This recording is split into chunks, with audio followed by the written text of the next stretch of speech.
Welcome, Dr. Conor Delaney. Dr. Delaney is Professor of Surgery at the Cleveland Clinic Lerner College of Medicine and Chair of the Digestive Disease and Surgery Institute at Cleveland Clinic.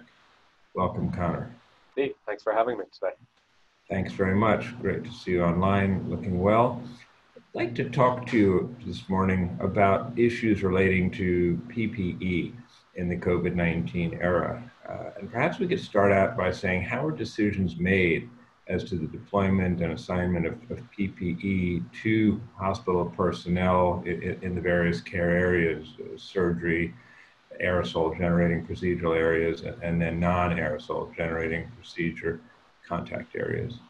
Right. So it's a complicated space, and it's become a very emotive space, and a space where there's a lot of guidelines coming out, and honestly, not a lot of evidence behind it. So a lot of our understanding of how to use PPE most safely and appropriately is based on historical data around other viruses and understanding from virologists and infectious disease about how we should safely be looking after our caregivers and our patients. So how do we decide? It's a multidisciplinary approach. We've got a team of people who've come up with guidelines, and that includes infection prevention specialists, infectious disease, people doing procedures, whether surgeons or endoscopists or others, and a variety of quality folks on teams. And so we put together what the standard practices should be. There are a couple of factors that go into it. First, we've structured it as much as possible based on evidence and appropriateness. But I think as places that are seeing real peaks and surges of COVID are noticing, PPE is really a finite resource. And one of the concerns at the moment is the ability to get restocked around PPE is quite limited. And we'll talk in a few minutes, I'm sure, about some of the ways we can manage PPE and sustain PPE. But some of the guidelines have to be modified over time at certain organizations so that finite resource can be protected and preserved for others who are in the front line. So it's become a very complicated space. Thank you very much. Before we get to the issue of prolonging the use of PPE, let's just talk about the current state of what is recommended, at least at Cleveland Clinic, what's recommended in the various areas at present, realizing that, as you already said, a changing procedural assignment, really, if not daily, even hourly, as new evidence or soft evidence, shall we say. You pointed out there's no hard evidence. The soft evidence floats around. So today's April 21st. So what is the feeling on use of PPE in various areas? Right. So we have guidelines that are based for outpatient settings, for inpatient settings, and then procedural guidelines. And they can largely be categorized into aerosol generating procedures, and then whether patients are under investigation or COVID positive. For aerosol generating procedures, the caregivers will get an N95 mask, and then gown and gloves and all the other routine things with a face mask or eyewear. And for the non-aerosol generating procedures, a normal surgical mask.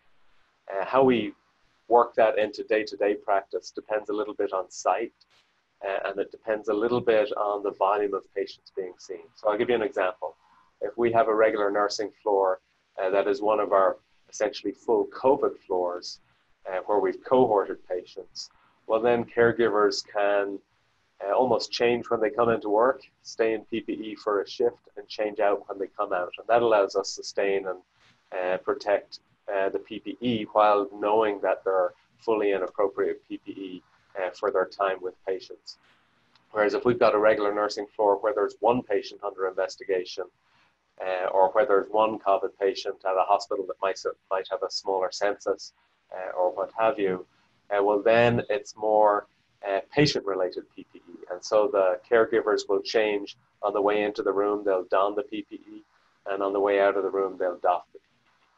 So it ends up being more cycles of PPE to look after patients when they're individuals on a floor versus when we can fully cohort patients onto a floor. So cohorting patients assumes that testing capabilities are readily available. And you mentioned person under investigation.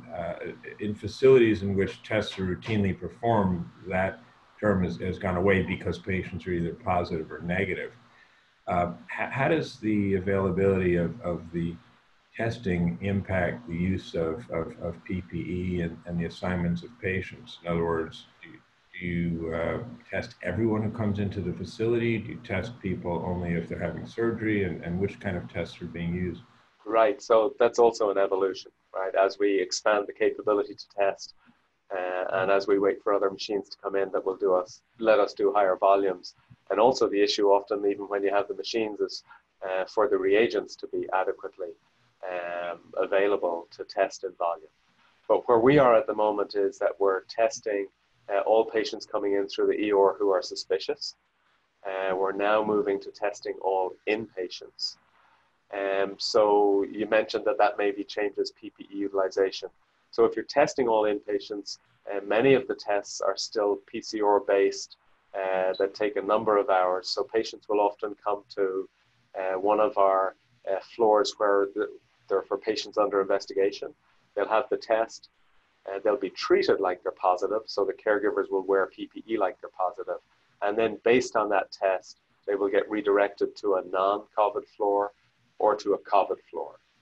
So it doesn't change a huge amount of PPE, but gives the caregivers a lot of satisfaction and peace of mind as to knowing the status and to knowing that the PPE is being used appropriately. So then we're starting now to use testing for surgical cases. Again, that is volume based. So if we're doing 100,000 outpatient scopes a year, number one, we don't have that capability right now.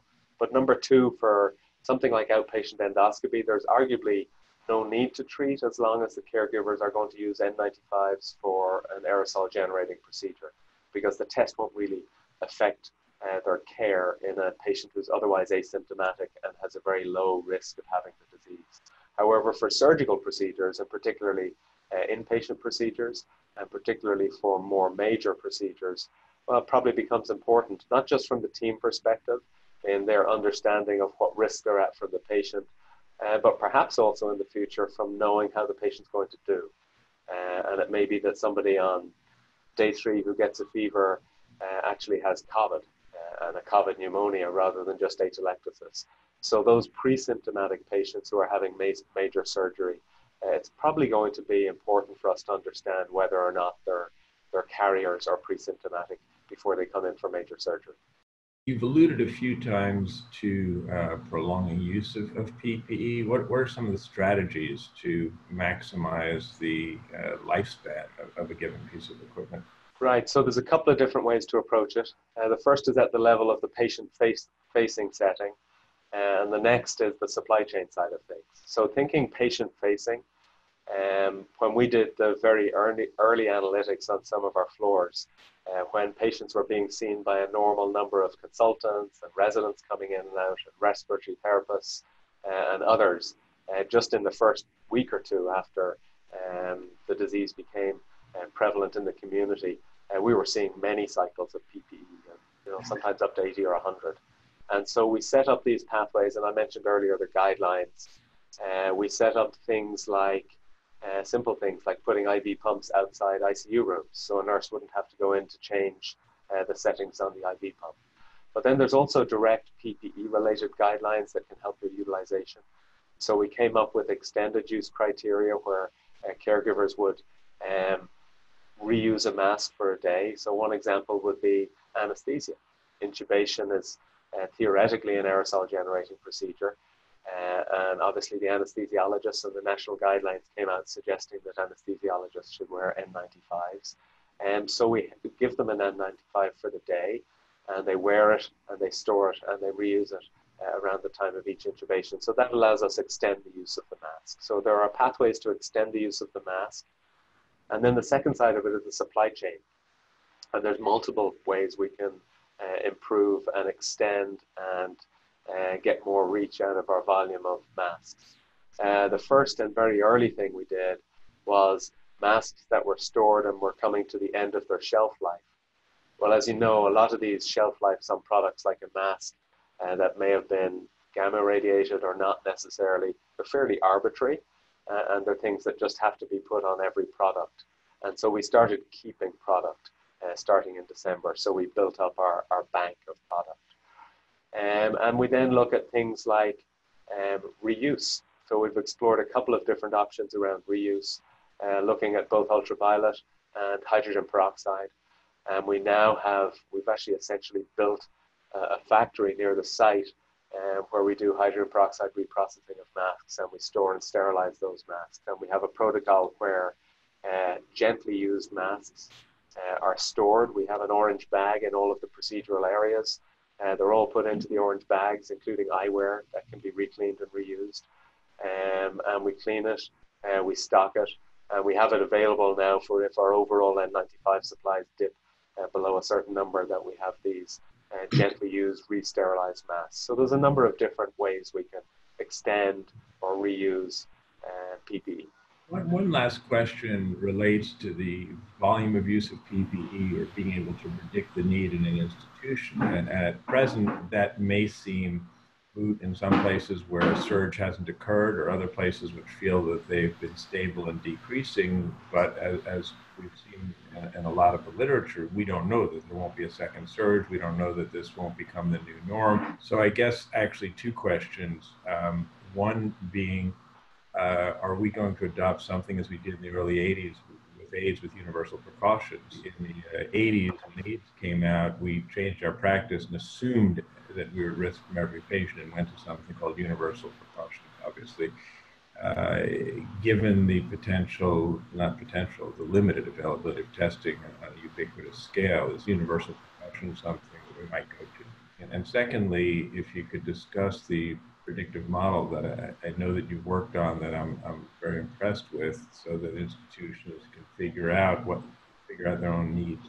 Yeah, so I think two really good questions, Steve. So thinking the universal precaution side, so my personal perspective is that we won't get to it for all patients for a couple of reasons.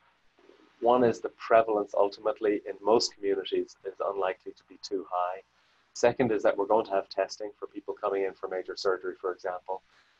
But the other part of this is that companies are ramping up the number of masks and other types of PPE that they can have. So this is going to be available. So we'll be able to test a patient, know they're positive, use N95 level PPE, know they're negative, and use standard PPE. There are areas, however, where I think we will probably end up using universal protocols. And a good example might be outpatient endoscopy. You know, it'll probably be that you'll have an N95 in the short term for the day. Maybe if manufacturing ramps up enough, it'll be an N95 for each procedure. Because you have to think about the process of it as well, and the risk of the patient actually being positive. If the risk is less than 1%, testing is probably not going to help very much. And it's probably better just to use an N95 for all of these low-risk aerosol generating procedures, rather than trying to test everyone, not having all the tests back. So you have 16 scopes in a day, and 6 of them don't have a test back. So a lot of those things will evolve fully over time, but my perspective is that there'll be areas where it becomes more acceptable as universal practice to wear certain types of PPE. The modeling side is critical. So even in areas where there is low prevalence of COVID at the moment, there's two reasons that the modeling is important. First is this surge volume that may come. You're right, there's the primary surge. Some places we're at 65% social distancing, but that's going to get relaxed at some stage. We just have to economically. And so there's going to be a secondary increase in cases. So number one, you have to model that. And number two, we have to model returning to surgical and procedural practice, because we've all cut down our practices so that we can have the bed capability and the ICU capability. So we've developed analytics. First, we've looked at the burn rate, which is historical. And so that doesn't predict what your surge will do, but it gives us an ongoing speedometer of use. And second, we've used predictive analytics to look at the number of masks, gowns, other types of PPE that we will need on the floors for a surge, but also in procedural areas, either related to COVID or related to increased use as we return to a more normal practice. So that allows us to predict into the future what our needs will be. And short of manufacturing coming back online, will also allow us look into the future and decide what volumes we can appropriately and safely do without running out of resources. Well, thank you very much for your outstanding insights and your leadership in this area. It's been a pleasure speaking with you. I wish you and Claire, your family, sustained health and safety throughout this pandemic, and look forward to seeing you in person when it's all behind us. Absolutely, Steve. Thanks a million. It was a pleasure to chat with you.